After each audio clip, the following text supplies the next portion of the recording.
Before empires were drawn on maps, before crowns decided the fate, there was a land rich in knowledge but poor in unity. Kingdoms existed side by side, but trust did not. Power was visible, wisdom was ignored. In this world, victory did not always belong to the strongest army, but to the sharpest mind.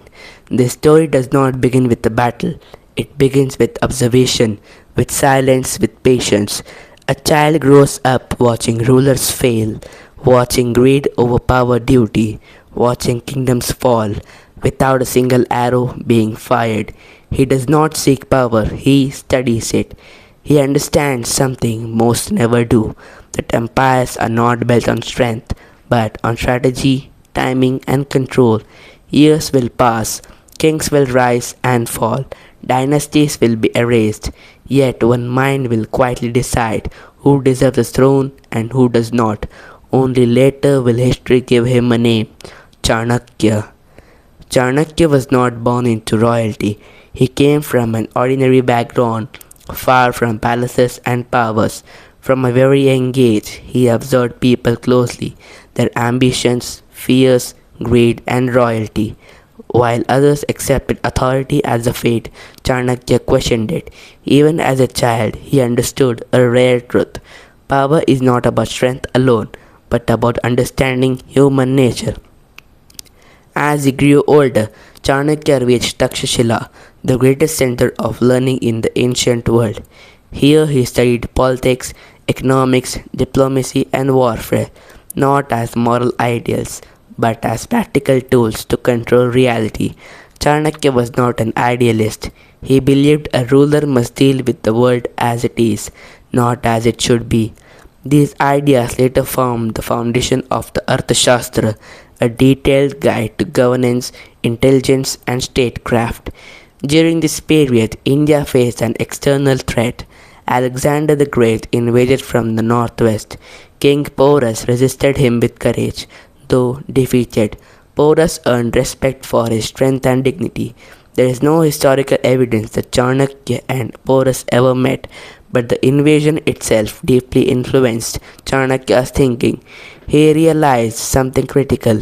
India's greatest weakness was not foreign armies, but internal division. Bravery alone could not save a civilization, but unity could do it.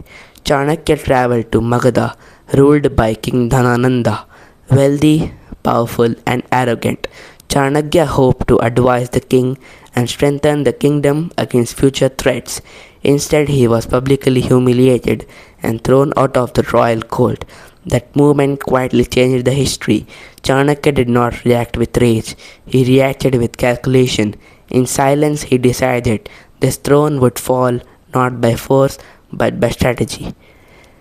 Soon after, Chanakya noticed a young boy leading others with confidence and fearlessness. His name was Chandragupta Maurya. No royal blood, no army, no privilege. But Chanakya saw what others missed: natural leadership and ambition. He trained Chandragupta not just to fight but to rule. He taught patience, discipline, and the art of waiting for the perfect moment.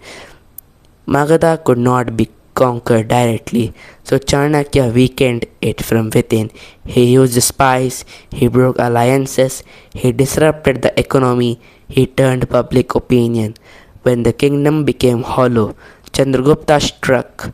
The Nanda dynasty collapsed. From its ruins rose to the Maurya Empire, the first empire to unite most of the Indian subcontinent. After securing the empire, Chandragupta Maurya and Chanakya stepped away from power. He did not seek wealth, titles, or recognition. His purpose was completed. Historical accounts differ about his death, but all agree on one thing: Chanakya left quietly, just as he had lived. Chanakya proved that history is not shaped by those who sit on thrones, but by those who understand how power truly works.